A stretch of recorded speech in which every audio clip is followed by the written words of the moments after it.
అందరికీ నమస్కారం అండి. ఎలా ఉన్నారు? ఇక శ్రావణ మాసం వచ్చేస్తుంది కదా. మన అందరికీ ఎంతో ఇష్టమైన పండుగ వరలక్ష్మి వ్రతం. ఈ వరలక్ష్మి వ్రతం చేయడానికి చాలా మందికి చాలా డౌట్స్ ఉంటాయి. ఫస్ట్ ఎలా పూజ చేయాలి, ఏ క్రమంలో పూజ స్టార్ట్ చేయాలి, వరలక్ష్మి వ్రతానికి కావాల్సిన సామాగ్రి ఏమేమి, అవన్నీ ఈ వీడియోలో తెలుసుకుందాం. అసలు వరలక్ష్మి వ్రతం ఎప్పుడు చేసుకోవాలో తెలుసా? వరలక్ష్మి వ్రతం శ్రావణ మాసంలో పౌర్ణమి కంటే ముందు వచ్చే శుక్రవారం చేస్తారు. ఉదయాన్నే ఇల్లు శుభ్రం చేసి పూజా స్థలంలో ముగ్గు వేసి మామిడాకులతో తోరణం కట్టాలి. ఆ తర్వాత వరలక్ష్మి వ్రతానికి కావాల్సిన సామాగ్రి ఏమేమంటే వరలక్ష్మి అమ్మవారి పటం. ఆ అమ్మవారి పటం ఎలా ఉండాలంటే ఆకుపచ్చ చీరలు పద్మంలో కూర్చొని ఉండి అటు ఇటు ఏనుగులు తొండం ఎత్తుకొని అమ్మవారికి అభిషేకం చేసేలా ఉంటే చాలా మంచిది. తర్వాత కలశం చెంబు రాగిది కానీ వెండిది కానీ సిద్ధం చేసుకోండి. నిండు బిందె నీళ్లు సిద్ధం చేసుకోవాలి. కలశం చెంబులో వేసేందుకు పసుపు కలిపేందుకు 2 టెంకాయలు, ఒకటి కలశం మీదికి ఇంకొకటి అమ్మవారికి నివేదన చేసేందుకు, 2 జాకెట్ పీసులు, ఒకటి కలశం మీద పెట్టేందుకు, రెండవది అమ్మవారి చీరతో పాటు వాయనం ఇచ్చేందుకు. ముత్తైదువులకు వాయనం ఇచ్చేందుకు మన శక్తి కొలది 3, 5, 9 ఇలా వాయనానికి సిద్ధం చేయాలి. ఒక పీట, ఆ పీట పైన వరలక్ష్మి అమ్మవారి పటాన్ని ఉంచి పటం ముందర కలశాన్ని అలంకరించుకోవాలి. పీట లేకపోతే అరిటాకు పైన పెట్టుకోవచ్చు. కలశం కింద వేసేందుకు 3 పిరికెళ్ళు బియ్యం, 2 పిరికెళ్ళు గోధుమలు లేకపోతే కందిపప్పు వేయవచ్చు. 2 ధాన్యముల పైన కలశాన్ని కూర్చోబెడితే చాలా మంచిది. 1/4 కేజీ శనగలు ముందు రోజు రాత్రి నానబెట్టి పూజలో అమ్మవారికి ముత్తైదువులకు నానబెట్టిన శనగలు వాయనం ఇవ్వాలి. బెల్లం, యాలకులు, మిరియాలు. అమ్మవారికి పానకం అంటే చాలా ఇష్టం కాబట్టి నివేదన ఇవ్వాలి. పెసరపప్పు, అమ్మవారికి వడపప్పు అంటే చాలా ఇష్టం కాబట్టి వడపప్పు నివేదించాలి. చలివిడిని కూడా నివేదించాలనుకుంటే బియ్యపిండి, బెల్లాన్ని సిద్ధం చేసుకోవాలి. ఎవరి ఆనవాయితీ ప్రకారం వాళ్ళు పూర్ణం బూరలు, మినపవడలు, పిండి వంటలు వంటి ప్రసాదాలు నివేదిస్తారు. పంచామృతానికి ఆవు పాలు, ఆవు నెయ్యి, ఆవు పెరుగు, తేనె, పంచదార, అరటి పండ్లు సిద్ధం చేసుకోవాలి. అమ్మవారికి 5 రకాల పూలతో అర్చిస్తే చాలా మంచిది. ఒకవేళ దొరకని పక్షాన ఎరుపు, తెలుపు పూలతో పూజించండి. పూలమాలలు పటానికి 1, కలశానికి 1, కొన్ని విడిపూలు, ఇవి కూడా తెలుపు, ఎరుపు, పసుపు రంగులలో ఉంటే మంచిది. ముగ్గు వేయడానికి కాస్త బియ్యపిండి, అమ్మవారి కలశం కింద ముగ్గు పెట్టాలి. పసుపు, కుంకుమ, పూలు, అమ్మవారి పీటను అలంకరించేందుకు 3 డజన్ల గాజులు, అమ్మవారికి ముత్తైదువులకు వాయనం ఇచ్చేందుకు 1 చీర, అమ్మవారికి పూజలో పెట్టేందుకు. ఆకుపచ్చ, ఎరుపు, పసుపు రంగులలో ఉంటే చాలా మంచిది. నలుపు, ముదురు రంగులలో ఉండే చీర పెట్టకూడదు, అది శుభప్రదం కాదు. గంధం, అమ్మవారి పటానికి బొట్లు పెట్టేందుకు, ముత్తైదువులకు ఇచ్చేందుకు. 3 డజన్ల తమలపాకులు, ఒక్కలు, అమ్మవారి కలశానికి ముత్తైదువులకు తాంబూలం ఇచ్చేందుకు 3 తమలపాకులు, 2 ఒక్కలు పెట్టాలి. ఒకవేళ అలా కుదరకపోతే గణపతి స్వామికి 1 తాంబూలం, కలశానికి 2వ తాంబూలం, పూజా మందిరంలో 3వ తాంబూలం, గడప మహాలక్ష్మికి 4వ తాంబూలం, తులసి మహాలక్ష్మీదేవికి 5వ తాంబూలం ఇలా ఇస్తే చాలా మంచిది. 3 డజన్ల అరటిపండ్లు, ఎండు ఖర్జూరాలు, పసుపు, కుంకుమ, పూలు, చిల్లర నాణెములు, పిల్ల పసుపు కొమ్ములు ఇవన్నీ తాంబూలంలో ఇచ్చేందుకు. మామిడాకులు, అరటి పిలకలు ఇంటికి తోరణాలు కట్టేందుకు, పూజా గదిని అలంకరించేందుకు సిద్ధం చేసుకోవాలి. పూజా సమయంలో చేతికి కంకణాలు కట్టేందుకు, కలశానికి పిల్ల పసుపు కొమ్ములు కట్టేందుకు తెల్లదారం సిద్ధం చేసుకోవాలి. ఇంట్లో ఉండే పూజా సామాగ్రి రెడీగా ఉంచుకోవాలి. అమ్మవారికి ఇరువైపులా వెలిగించేందుకు 2 పెద్ద దీపారాధన కుందీలు రెడీ చేసుకోవాలి. దీపారాధన ఒత్తులు, అమ్మవారికి తామర ఒత్తులంటే చాలా ఇష్టం. వీలైతే రెడీ చేసుకోండి.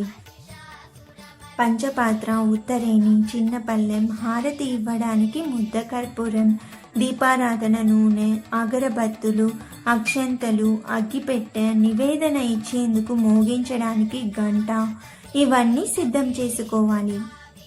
వరలక్ష్మి వ్రత కథ పుస్తకం కావాలంటే కింద డిస్క్రిప్షన్లో లింక్ ఇచ్చాను, చూడండి. అలాగే వరలక్ష్మి వ్రతానికి కావాల్సిన సామాగ్రి మొత్తం కింద డిస్క్రిప్షన్లో లింక్ ఇచ్చాను, చూడండి. ఈ పూజా సామాగ్రి మొత్తం దగ్గర పెట్టుకొని పూజ చేసుకుంటే కంగారు లేకుండా ప్రశాంతంగా మనస్ఫూర్తిగా కుటుంబ సభ్యులందరితో కలిసి వ్రతాన్ని పూర్తి చేయొచ్చు.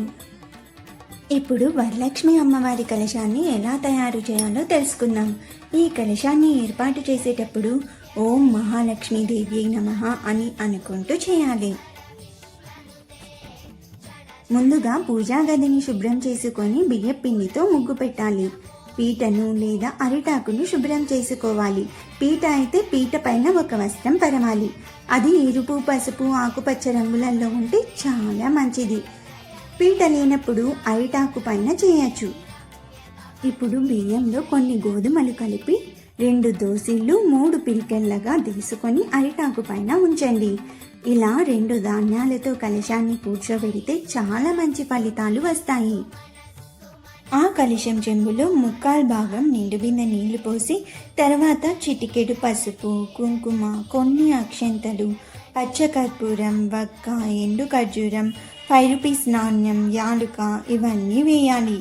కలశంలో వేసేవన్నీ కలిపితే 9 అంకె వస్తుంది. మామిడాకులు 5 లేదా 9 పెట్టవచ్చు. అలాగే పూజా గదికి కూడా తోరణాలు కట్టాలి. కలశం పైన పచ్చి టెంకాయ లేదా టెంకాయ అయినా పెట్టవచ్చు. టెంకాయకి పసుపు, కుంకుమ పెట్టాలి. అమ్మవారికి ఎవరికి నచ్చినట్టు వాళ్ళు అలంకరణ చేసుకోవచ్చు. అలాగే టెంకాయపై జాకెట్ పీసు పెట్టాలి. పూలతో అలంకరించాలి. ఇప్పుడు 9 పొరలు తెల్లదారం తీసుకొని పసుపు పూయండి.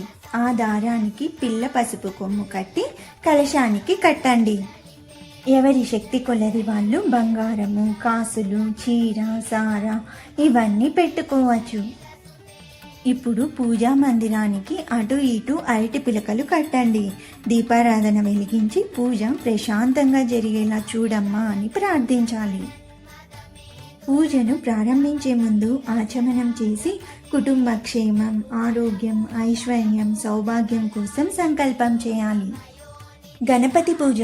ముందుగా పసుపుతో గణపతిని తయారు చేసి గణపతి పూజ చేయాలి. పూజలో ఎటువంటి విఘ్నాలు కలగకుండా ఉండాలి అని ప్రార్థించాలి. తర్వాత కలశ పూజ. కలశాన్ని పవిత్రంగా భావించి అందులో దేవతా శక్తిని ఆవాహన చేసుకోవాలి. కలశంలోకి శ్రీ వరలక్ష్మి అమ్మవారిని భక్తితో ఆహ్వానించి, అమ్మ మా ఇంటికి విచ్చేసి మమ్మల్ని అనుగ్రహించండి అని ప్రార్థించాలి.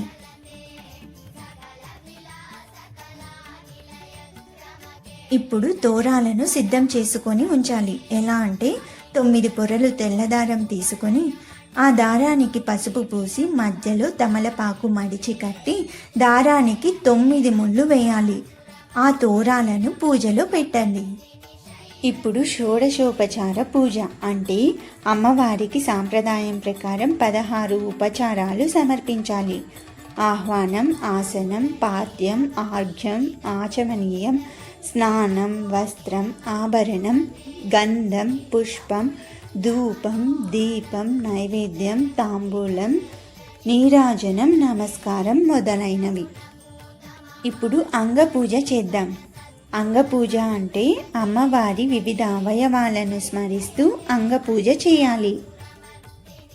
వరలక్ష్మి అష్టోత్తర శతనామావళి అంటే 108 నామాలతో అమ్మవారిని పూజిస్తూ ప్రతి నామానికి పుష్పం లేదా అక్షంతలు సమర్పించాలి.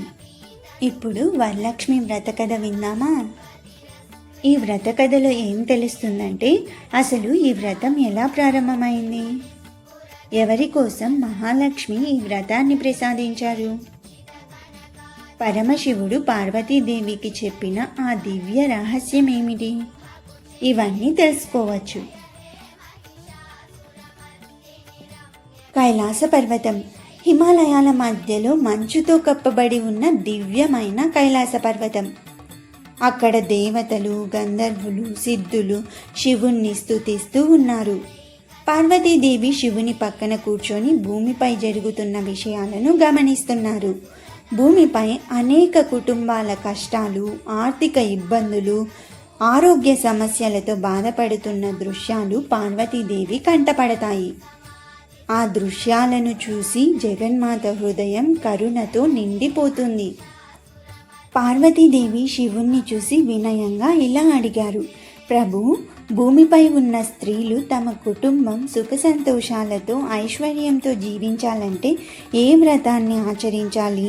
వారికి సులభంగా మీ అనుగ్రహం, మహాలక్ష్మి కటాక్షం లభించే మార్గం ఏమిటి అని అడిగారు.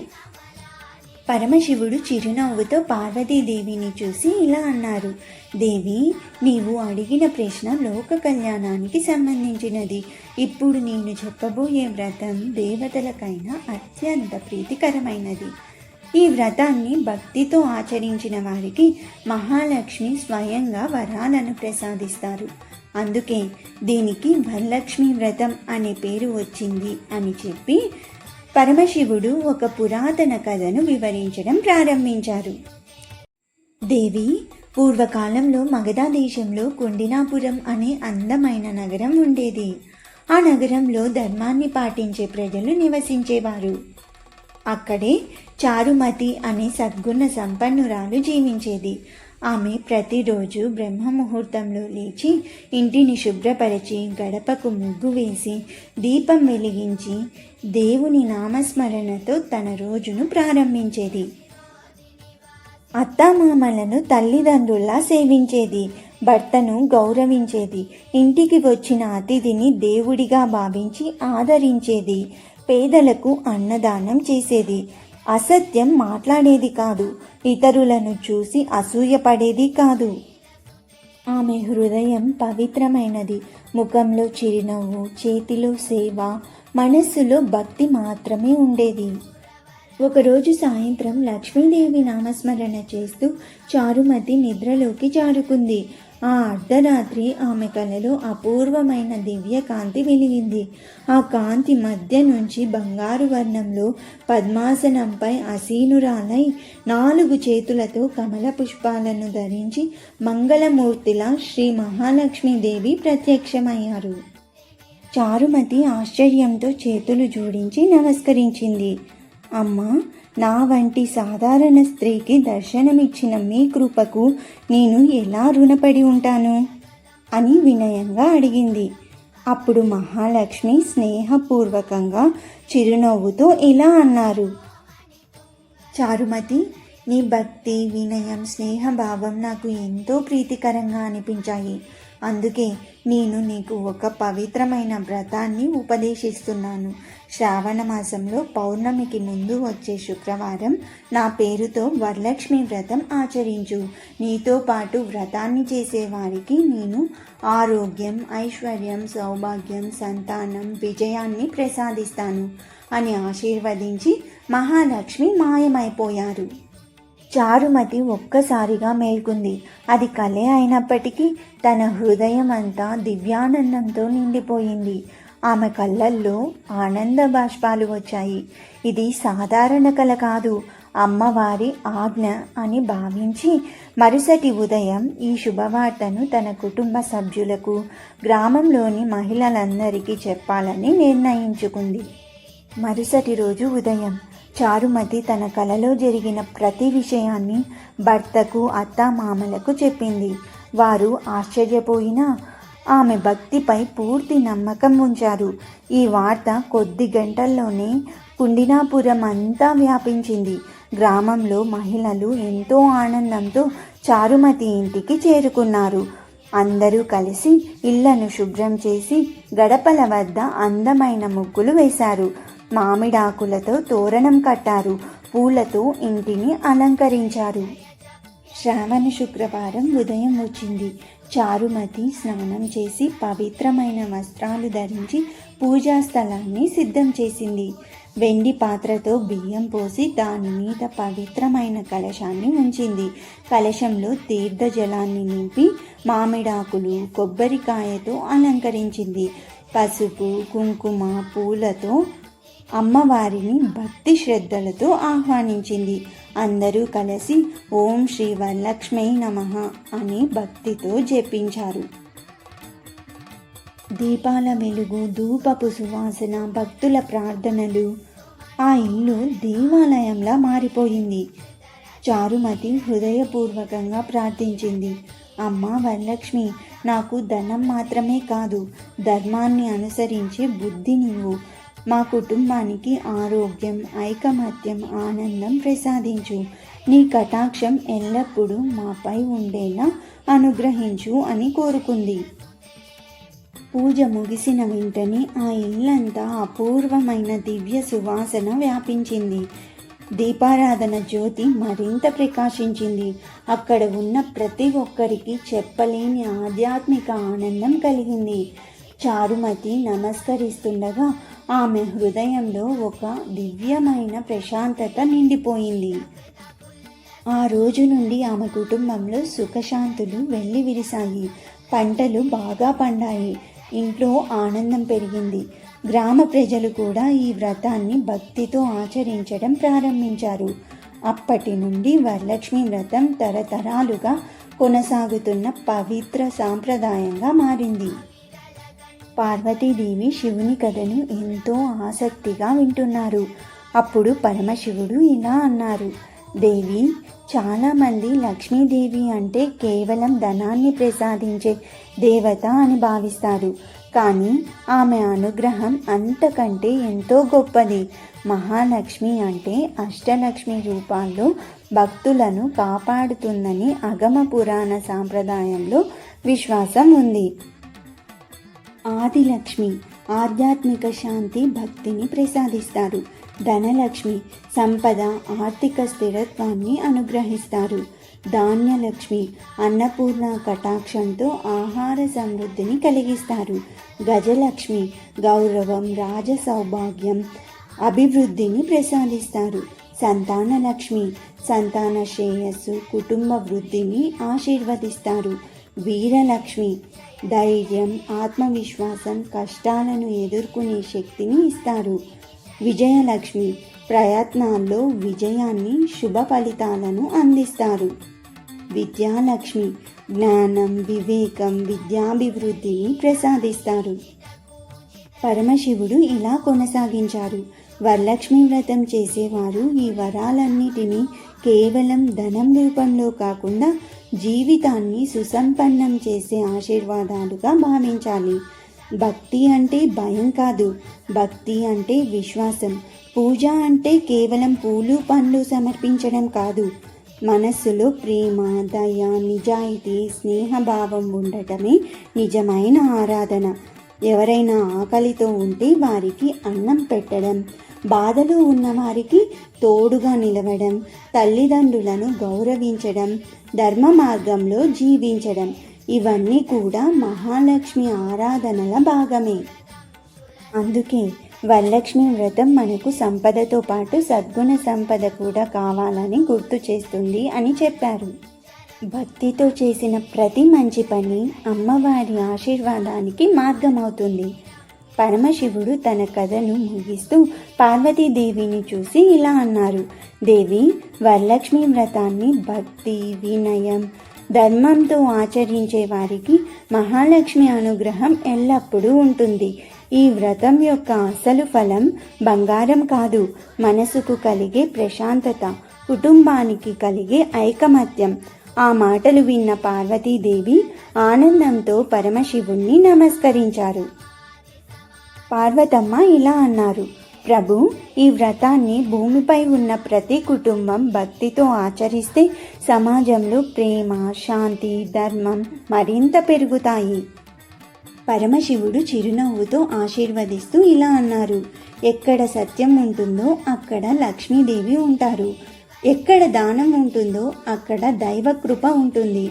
ఎక్కడ ప్రేమ, పరస్పర గౌరవం ఉంటాయో అక్కడే నిజమైన ఐశ్వర్యం ఉంటుంది. అప్పటి నుండి వరలక్ష్మి వ్రతం అనేక కుటుంబాల్లో భక్తి శ్రద్ధలతో ఆచరించబడుతుంది. ఈ పవిత్రమైన రోజున మహిళలు అమ్మవారికి పూజ చేసి హారతి ఇచ్చి తాంబూలం పంచుకొని ఒకరినొకరు ఆశీర్వదించుకుంటారు.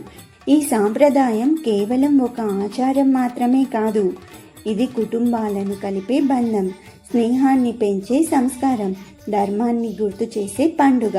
ప్రియమైన భక్తులారా, మన జీవితంలో సంపద అవసరమే, కానీ సంపదతో పాటు ఆరోగ్యం, మంచి మనస్సు, కుటుంబ ప్రేమ, ధర్మబుద్ధి కూడా ఉండాలని ఈ వరలక్ష్మి వ్రతం మనకు బోధిస్తుంది. మనమందరం హృదయపూర్వకంగా ప్రార్థిద్దాం. ఓం శ్రీ వరలక్ష్మీ నమః. అమ్మ వరలక్ష్మి, మీ దివ్య కటాక్షం మా అందరిపై ఉండాలని మనస్ఫూర్తిగా కోరుకుంటున్నాం. ఓం శాంతి శాంతి శాంతి. ఇప్పుడు పూజలు సిద్ధం చేసిన తోరాలను అమ్మవారికి సమర్పించి తరువాత స్త్రీలు తమ కుడి చేతికి కట్టుకుంటారు. కుటుంబ సాంప్రదాయం ప్రకారం దీనిని ఆచరించాలి. తయారు చేసిన పిండి వంటలు, పాయసం, పండ్లు మరియు ఇతర నైవేద్యాలను అమ్మవారికి సమర్పించాలి. కర్పూరంతో హారతి ఇచ్చి అమ్మవారి ఆశీస్సులు కోరాలి.